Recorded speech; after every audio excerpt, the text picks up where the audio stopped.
Okay, magandang araw po sa inyong lahat at welcome po ulit dito sa ating Yutang Tubunon PH channel.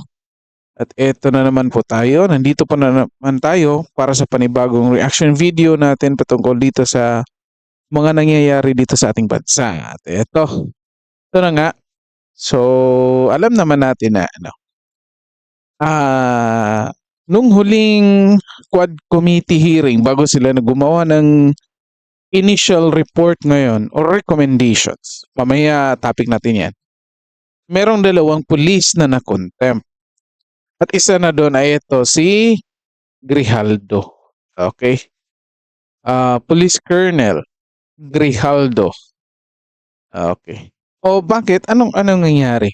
Kasi nga, noong una, imbitahan ito si Grijaldo at nag-testify ito doon sa Quad Committee hearing, and then nung nag-hearing din yung Senate, pumunta din itong si Grijaldo at eto may inamin, may binuking si Grijaldo.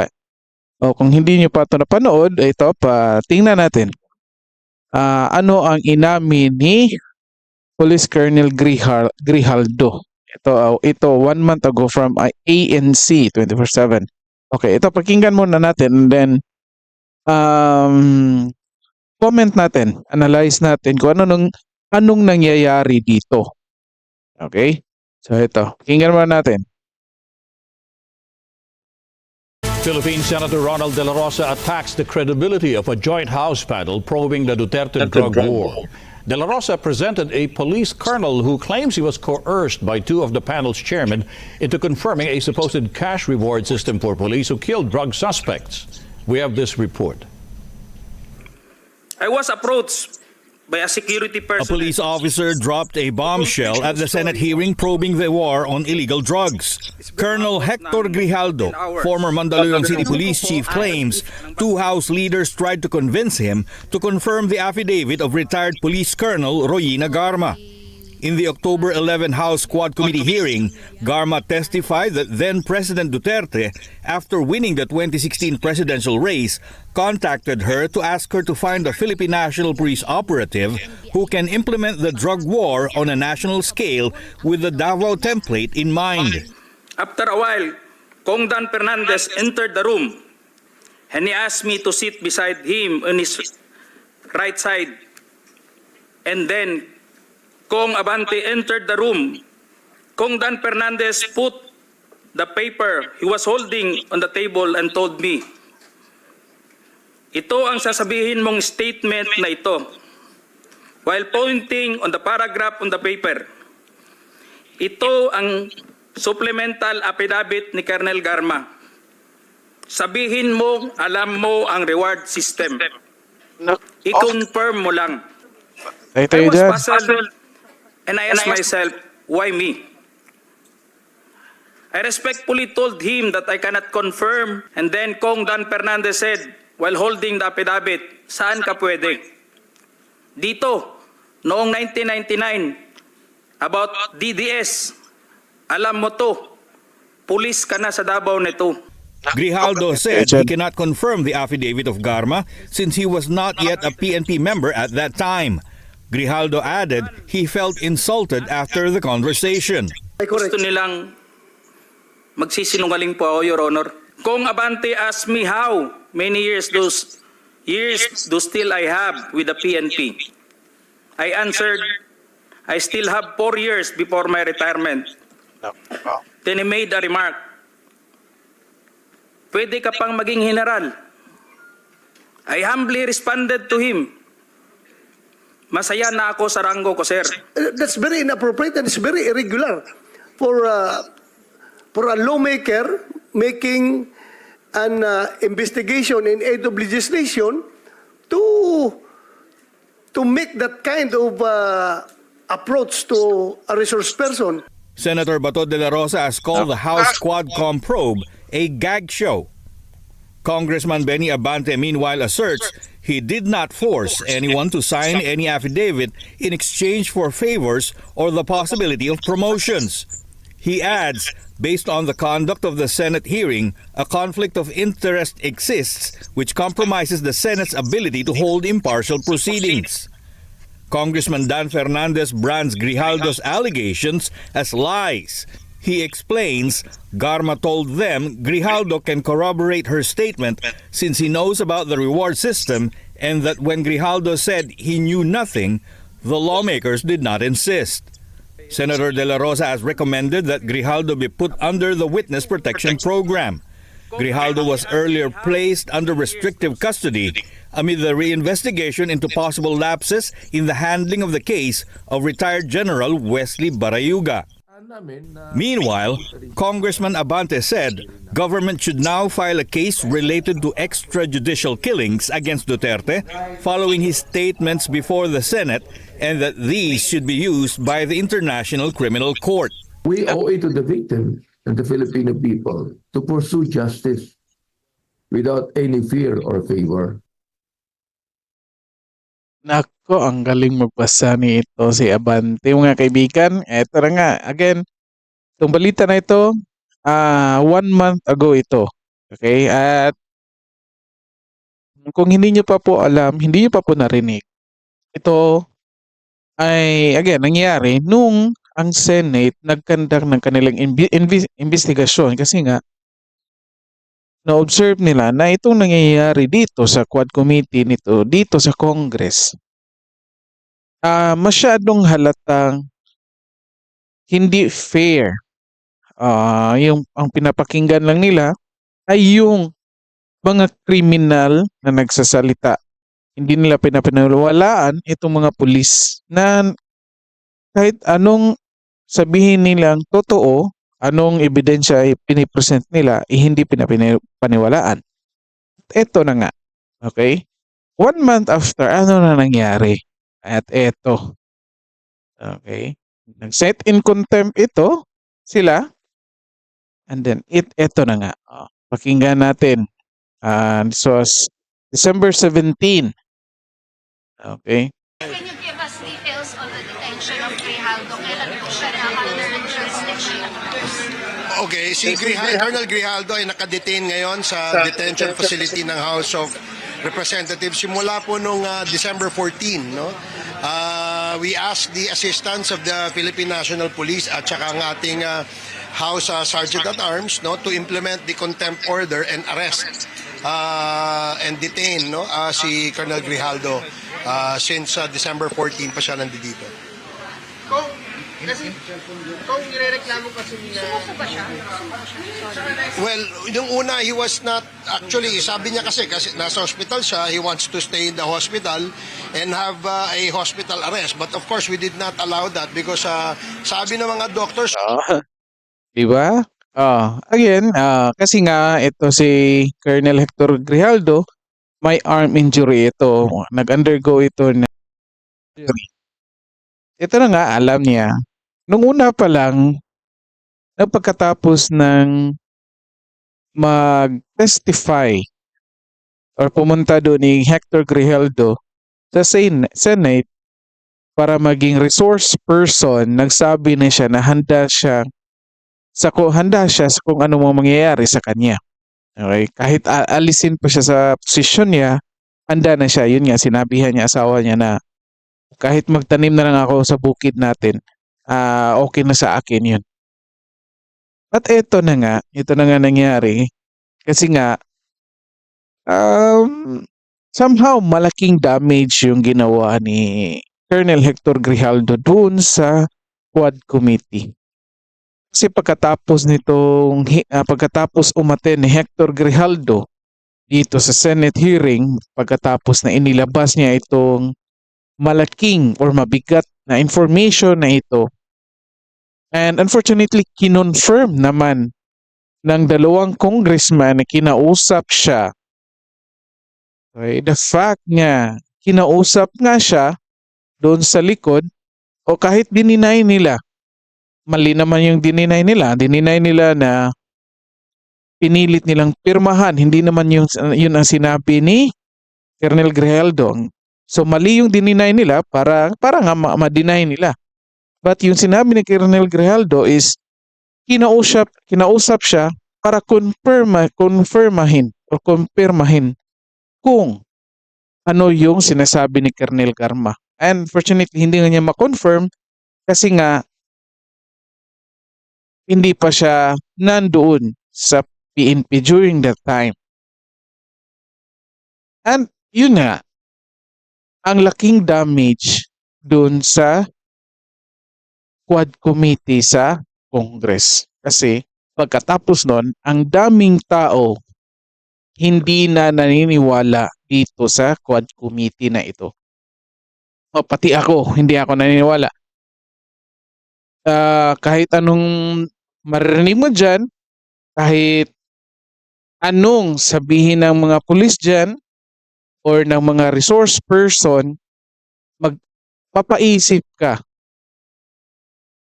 Kinausap nga rin ba ito sila? Kasi nga, kinausap ito si Hector Giraldo. So malaking chance din na yun si Colonel Garma ay parang kinausap din ito. Kasi iba ang statement ni Colonel Garma bago pa siya na-contempt. And then unfortunately, na-contempt siya. And then suddenly nag-iba yung tono niya. So malaking chance nga na kinausap din ito si Colonel Garma. And eto na nga, ang dami ng hindi naniniwala dito sa Quad Committee na ito. Kasi dito sa binulgar ni Colonel Grijaldo. Ano ito? O kahit anong request niya, kahit for medical reasons, kasi nga arm lang din naman, o hindi pinagbigyan. Ito, at ikukulong siya. I-detain siya dito sa House of Representatives itong buong bakasyon and until matapos itong Quad Committee hearing na ito. At ito yung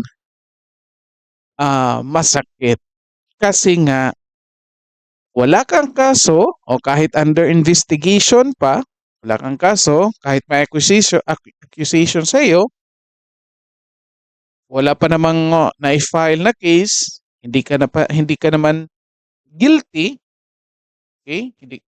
Wala pa namang conviction, at eto makukulong ka. Mamimiss mo ang isang Pasko at bagong taon na malayo sa iyong pamilya. Okay lang kung malayo kung nagtatrabaho ka. Pero at eto, nakakulong ka, ang hirap nito mga kaibigan. And alam naman natin kung anong nangyari doon kay Atty. Lopez, yung Chief of Staff ni Vice President Sara Duterte, nung ikinulong siya or dinitain siya mula Friday until the next week. And sinabihan sila na papatayin yung kuryente sa House of Representatives kasi nga walang tao. So anong mangyayari nito mga kaibigan? Ito, nagbabakasyon na sila simula December 19, itong House of Representatives natin.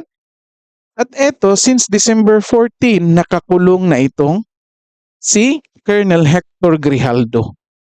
And expect tayo, simula ngayon, wala ng kuryente dyan sa House of Representatives sa kanyang kulungan. And how many weeks pa or ilang weeks pa bago ito sila babalik para sa kanilang session. Ito, halatang gumaganti itong House of Representatives. Kasi nga, naisahan sila nito ni Colonel Hector Grijaldo. Okay? So dito natin makikita na ito, power tripping talaga itong ginagawa nila. Power tripping. Umaabuso na ito sila dito sa kanilang kapangyarihan. Kasi nga, kahit magreklamo pa kay Hector Grijaldo doon sa Supreme Court, it will take time. And baka matapos na rin yung quad committee hearing nila, since meron na naman silang initial report, baka tatapusin na nila by January. And again, isipin mo, hindi ka convicted, walang kaso na i-file sa'yo, could be under investigation pa yung accusation sa'yo, and yet, kinukulong ka na. Nawalan ka na ng isang Pasko at isang bagong taon na selebrasyon na kasama yung pamilya mo. At hindi lang yan. Mas mabuti pa yung ibang tao, yung mga kriminal na nakakulong sa kulungan kasi meron pa silang kuryente. At ito, si Colonel Grijaldo, simula December 19 or December 20, makukulong dyan sa Congress ng walang kuryente. Sa tingin niyo mga kaibigan. Okay? O comment niyo dyan. Again, o paano natin nasabi? Kasi nga, nangyari ito sa Chief of Staff ni Sara Duterte. Kahit nandyan si Sara Duterte, nag-off nga sila ng kuryente. Okay? So, eto, gumaganti talaga. Kung ako si Colonel Grijaldo, okay lang. Kasi nga, ako lang naman is ang mag-isa ang magsasuffer dito sa ginagawa ninyo. Pero yung nagawa ko doon sa Senate, na binulgar ko yung mga kalokohan nyo dyan na ginagawa dyan sa Quadcom hearing nyo na yan, ang laking damage na nun. Main damage yung dalawang Congress, si Dan Fernandez at si Abante, at damage pa yung buong committee ninyo. Okay? So, kung ako si Grijaldo, well, kung ito yung kabayaran na ginawa kong damage sa inyo, okay na. Kasi malaking damage din ang nagawa ko dyan sa inyo. So ito po, patuloy natin. Niya, pwede naman ambulatory siya, pwede na siyang lumabas, pwede siyang maglakad. There's no reason for him to stay in the hospital. So, ang ginawa natin ay in-implement natin yung arrest order sa kanya. So, we asked the SAA and the Philippine National Police to assist the House to implement the order. Hindi na-qualify sa kanya yung gaya nung kay Wilkins na Spirit of Christmas? Hindi kasi he failed to Ito mga kaibigan, tinanong, hindi mo mag-apply sa kanya yung Spirit of Christmas kasi nga yung sa case ni General Wilkins, yet nag-decide yung committee na isi-serve ni Wilkins yung contempt niya after pa ng Christmas break, nung pagbalik pa ng Congress by January 2025. So basically, itong si General Wilkins Villanueva, pwede pang mag-celebrate ng Christmas at bagong taon sa kanyang pamilya. Kasi nga, hindi pa siya madidetain after pa ng Christmas at New Year. Itong si Colonel Grijaldo, hindi sinabi dito, hindi applicable, hindi ma-apply sa kanya. Yung reason, sinabi na, ilang beses nang in-invite, hindi pumunta. Alam naman natin. Kahit sino. Gumawa ka na ng damage sa committee ito, nalaman nila, pag in-invite ka, pupunta ka papaya. Kaya, most likely, hindi na. At eto, sinasabi lang na may nagawang kasalanan, hindi rumirespeto dito sa Quad Committee. Sino pa nga namang respeto dito sa Quad Committee? Pag ganito yung ginagawa ninyo. Kakausapin nyo yung resource person bago nyo paupuin doon at tanungin, hindi ano nasasabihin nila? Sino pang respeto sa inyo? At ito na nga, kulong.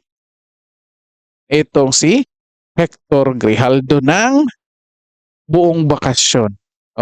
While itong mga congressman na ito, nagsasaya sa kanilang pamilya or kahit kung saan man sila, kasi nga may bonus na, oh, pupunta sila kung kahit saan, kasama yung mahal sa buhay nila. At ito, may isang tao na kukulong dyan sa House of Representatives nga most likely walang kuryente. Ganyan sila katarantado, mga kaibigan. Okay. Ito na nga, sinasabi nilang due process, due process. Ano sa tingin niyo dito yung due process? Hindi nga convicted. Under investigation pa nga yung accusations. Sige, patuloy natin. To attend 4 times no. In fact, he snubbed the invitation of the House ng 4 na beses. After coming out in the Senate at marami siyang sinabi sa Senado, nung iniimbita namin siya pabalik dito ay hindi niya na pinapansin ito At yun ang aming nakita na meron siyang disrespect na pinakita at pang-iinsulto sa mababang kapulungan. Wala siyang appeal so far. I have not received any. Hindi niya, bakit mag-appeal pa? Hindi niyo nga pinagbigyan yung request niya na hospital arrest lang kahit ang pag-oopera sa kanya. Hindi niyo nga pinagbigyan eh. Bakit mag-appeal pa? Alam naman niya hindi niyo pagbigyan yan. Any motion for recon or any appeal from his end sa ngayon. Pero kung dito na siya magpapasko ng mga bagong taon, Malamang, dito na siya magpapasko at saka magbabagong taon. papatawag mo, of course, kailan mo papatawag ulit si Grijaldo sa quad culture? May sino po ba? Yes, baka magkaroon kami ng when we resume on January, baka 2 days, 3 days later meron na naman tayong Quadcom hearing. Detention order niya hanggang matapos yung committee report. The motion that was approved by the majority of the members ay i-detain siya until we terminate the Quadcom committee hearings. Di ba? Ang tindi na mga kaibigan, diba? Sabi, until they will terminate the Quadcom hearing. Hindi nga kung kailan sila babalik dyan sa kanilang Quad Committee hearing Wala pa nga ang schedule kailan sila babalik. And yet, ang decide sila na yung detention ni Colonel Grijaldo ay until na matapos yung Quad Committee hearing. Pag natapos yan ng February, kulong si Colonel Grijaldo hanggang sa February. Ito na nga. Halatang halata na itong ginagawa nila ay power tripping lang ito. Gumaganti ito kay Colonel Grijaldo kasi nga ang laking damage na ginawa ni Colonel Grijaldo. Okay. So dito natin titignan mga kaibigan. Sino ngayon ang nag-inflict ng malaking damage? Ito bang Quad Committee na nagkulong dito kay Colonel Grijaldo until matapos yung Quad Committee hearing nila? Or itong si Colonel Grijaldo na sumira ng dignidad ng buong Quad Committee na yan? Dito natin makikita mga kaibigan. Comment nyo dyan kung ano sa tingin nyo. Kung sinong nakapag-inflict ng malaking damage dito. Ito, halata. Kahit anong deny nila, kahit i-deny pa to ni Robert Barbers, ni Ace Barbers, na hindi ito paganti kasi disrespect ito sa ginawa nilang Quad Committee hearing. Still, kahit sinong tanungin nyo, alam ng mga tao na gumaganti ito sila. Okay? So, pambihira itong mga congressmen natin ngayon. Nagtitake advantage, nagpa-power tripping dito sa kanilang posisyon. At sipin nyo, sinasabi nila, in aid of legislation ito. Paano magiging in aid of legislation, nagpapakulong ka ng taong walang kasalanan. Kung meron mga accusations, under investigation pa, wala pang ang kasong na-file, and yet pinapakulong mo na ng ilang araw. Hindi ba yan? Nakakulong yan, most likely walang kuryente. Kasi nga walang tao dyan sa House of Representatives. Oh. Tingnan nyo kung anong torture na ginagawa nila dito kay Hector Grijaldo. Okay.